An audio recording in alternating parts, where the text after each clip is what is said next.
ఈరోజు అసలు మనతో ఉంది పరిచయం అక్కర్లేని వెహికల్. పొలిటీషియన్స్ నుంచి బిజినెస్ మ్యాన్స్ వరకు ఒక రాయల్టీని తీసుకొస్తుంది ఈ వెహికల్.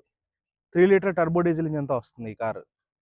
ఎన్ని జనరేషన్‌లు మారినా అసలు ఆ రా పవర్‌కి ఫ్యాన్ బేసే వేరు. యువత నుంచి ముసలాళ్ళ వరకు ఈ కార్ అంటే పడి చచ్చిపోతారు. అంత లెగసీ ఉంటది ఈ కార్‌కి.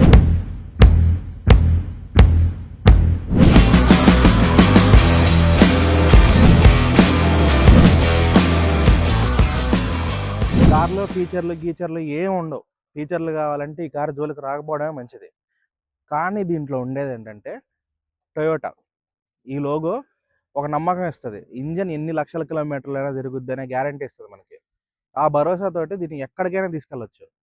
దీనికి బాడీలో ఏ పార్ట్‌లైనా డ్యామేజ్ అవుతాయి గానీ, ఇంజిన్ లైఫ్ మాత్రం చచ్చిపోదు. మీరు రీల్స్‌లో ఆటిల్లో చూసే ఉంటారు. యూఎస్‌లో ఒకడు టొయోటా వెహికల్‌ని 16,00,000 కిలోమీటర్లు తిప్పి, రెండో వెహికల్‌ని కూడా 16,00,000 కిలోమీటర్లు మళ్ళీ తిప్పారని చెప్పేసి. అలా ఈ తిరుగుతానే ఉంటాయి. ఇప్పుడు ఈ కారు కూడా 3,00,000 కిలోమీటర్లకు దగ్గరలో ఉంది. ఇంజిన్ ఇంతవరకు టచ్ చేసింది లేదు. ఇది పాత మోడల్ ఫార్చునర్. ఇప్పుడు ఫార్చునర్‌లో ఈ స్నోక్ రైల్స్ రావట్లేదు. కానీ ఇది ఫుల్లీ ఫంక్షనల్ స్నోక్ రైల్. ఈ స్నోక్ రైల్స్ ఇప్పుడు కార్‌లో మాక్సిమం గల్లంతయిపోయాయి. ఇంక చూసుకుంటే ఇంత పెద్ద కార్‌కి బ్లైండ్ స్పాట్‌లు సరిగ్గా కనిపియవు కాబట్టి, దానికోసం అని చెప్పి ఇక్కడ ఇదొకటుంటుంది. దీన్ని ఫ్రంట్ ఫెండర్ మిర్రర్ అంటారు. అంత హై కమాండింగ్ పొజిషన్‌లో కూర్చున్నప్పుడు ఎక్కడైతే బ్లైండ్ స్పాట్‌లు మనకు సరిగ్గా కవర్ అవ్వవో ఆ సైడ్ మిర్రర్స్‌లో ఇది కవర్ చేసేస్తుంది. దీనివల్ల బీభత్సమైన యూజ్ ఉంటది. ఇంత పెద్ద పెద్ద ఎస్యూవీ‌లకి మాత్రమే ఇది దొరుకుతుంది. ఇంక పోతే దీని అలాయ్స్ 17 ఇంచ్ అలాయ్స్.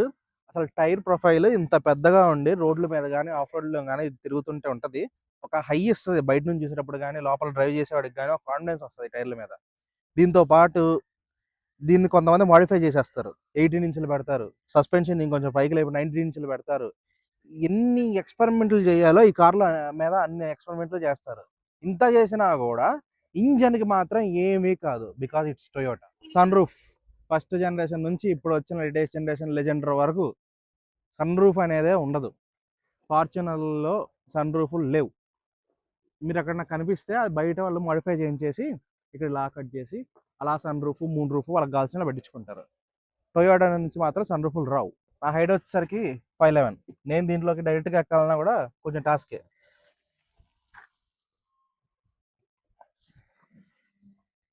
ఇంత పెద్ద కార్‌లో ఇలా చూస్తే ఫ్రంట్ ఉన్న చిన్న చిన్న కార్‌లన్నీ ఫ్లైట్‌లో వెళ్ళేటప్పుడు చీమలు కనిపిస్తాయి కదా!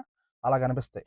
అలా తాళం తిప్పి పుష్ స్టార్ట్ బటన్‌లు, ఆటో ఆన్ ఆఫ్‌లు ఏముండవు ఈ పాత కార్‌కి. ఓన్లీ ఎందుకు కొంటారంటే జనాలు సౌండ్ వినిపిస్తుంది చూడండి. జస్ట్ అలా తిప్పగానే స్టార్ట్ అయిపోద్ది. బీస్ట్ అసలు ఒక 3 లీటర్ ఇంజిన్ చేతిలో ఉంటే ఇది ఇలా వైబ్రేట్ అవుతుంటే ఒక హై వస్తది డ్రైవ్ చేసేటప్పుడు. ఫీచర్‌లు ఏమి లేవంటున్నావు అయినా ఫార్చునర్‌ని ఎందుకు కొనాలి అంటే ఒక్కటే రీజన్. దీన్ని ఇలా చూస్తుండండి. జస్ట్ తాళం తిప్పుతాను. అంతే. తాళం తిప్పిన నెక్స్ట్ సెకండ్ స్టార్ట్ అయిపోతుంది కారు. ఇది ఇలా వైబ్రేట్ అవుతూ ఒక హై ఫీల్ వస్తది డ్రైవ్ చేసేటప్పుడు. ఎప్పుడన్నా మీకు డ్రైవింగ్ చేసేటప్పుడు జర్నీలో బోర్ కొట్టిందా? దీని మీద ఇలా చేయేసి కూర్చోండి. మంచి హ్యాండ్ మసాజ్ వస్తది చేతికి. నెక్స్ట్ వచ్చేసరికి ఇది బయట మార్పిచ్చింది మనం. దీనికి ఇంత రాదు. చిన్నది వస్తది పాత మోడల్ కాబట్టి. ఏసీ కంట్రోల్స్ అన్నీ ఇక్కడే ఉంటాయి. దీనికి మనకు ఒక లైటర్ కూడా ఉంటది. ఇప్పుడు కారుల్లో ఇయన్నీ ఎత్తేసారు. అది వేరే విషయం.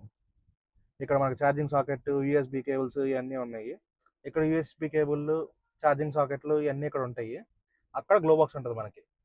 ఇక్కడ ఇలా తీస్తే ఈ చిన్న స్టోరేజే మన గ్లో బాక్స్. ఇక స్టీరింగ్ విషయానికొస్తే ఓన్లీ టిల్ట్ మాత్రమే ఉంటది. టెలిస్కోపిక్ ఉండదు. ఇక్కడ మనకి ఆడియోకి సంబంధించిన కంట్రోల్స్ ఉంటాయి. ఇక్కడ కాల్ ఆన్సర్, డిక్లైన్ బటన్స్ ఉంటాయి. హార్న్ అంతే. స్టీరింగ్ వీల్‌లో ఇంకేమీ ఉండవు. ఇంకా ఇక్కడ చూసుకుంటే డ్రైవర్ చేతి దగ్గర అన్ని కంట్రోల్స్ ఉంటాయి. ఇదేమో హెడ్‌లైట్లు, సిగ్నల్ లైట్లు ఆపరేట్ చేసుకోవడానికి. ఇదేమో మన రియర్ వ్యూ మిర్రర్స్ అడ్జస్ట్ చేసుకోవడానికి. ఇదేమో కార్ యొక్క డిస్‌ప్లే బ్రైట్‌నెస్ తగ్గించుకోవడానికి, పెంచుకోవడానికి. ఇదేమో ఫాగ్ లాంప్స్ కోసం. ఈ స్విచ్ ఈ కార్‌కి సైరన్ ఉంటది. ఆ సైరన్ మోగడం కోసం ఈ స్విచ్. ఇంక పోతే heart of the car 3 litre turbo diesel engine. ఇది రోడ్ల మీద ఎలా పరిగెత్తుద్దంటే ఈ కార్‌కి హార్న్ కొట్టే పని ఉండదు. ఊరికే అలా డిప్పర్ కొడితే చాలు. అవతల ఉన్నోడు ఏ కార్ అయినా సరే అలా పక్కకి జరిగి సైడ్ ఇచ్చేసి వెళ్ళిపోరా బాబు నువ్వు అంటారు. అది దీని రేంజ్. అంతా అయిపోయింది. ఇంకా డ్రైవ్ ఫీల్ విషయానికొస్తే అసలు చాలా మంది చాలా సార్లు చెప్పుంటారు. బీస్ట్. నిజంగానే బీస్ట్ ఇది. ఇంకా 2026లో ఈ కార్ కొనుక్కోవచ్చా అంటే కళ్ళు మూసుకొని కొనుక్కోవచ్చు. కాకపోతే ఆల్రెడీ సెకండ్ హ్యాండ్స్‌లో కార్ ఎలా కొనుక్కోవాలనే వీడియో మన ఛానల్‌లో ఉంది. అది చూసి ఆ తర్వాత చెక్ లిస్ట్ అనేది దీనికి అప్లై చేసి కొనాలంటే కొనుక్కోండి. ఇలాంటి మరెన్నో కార్ రివ్యూస్ మన ఛానల్‌లో వస్తూనే ఉంటాయి. సబ్స్క్రైబ్ చేసుకోండి.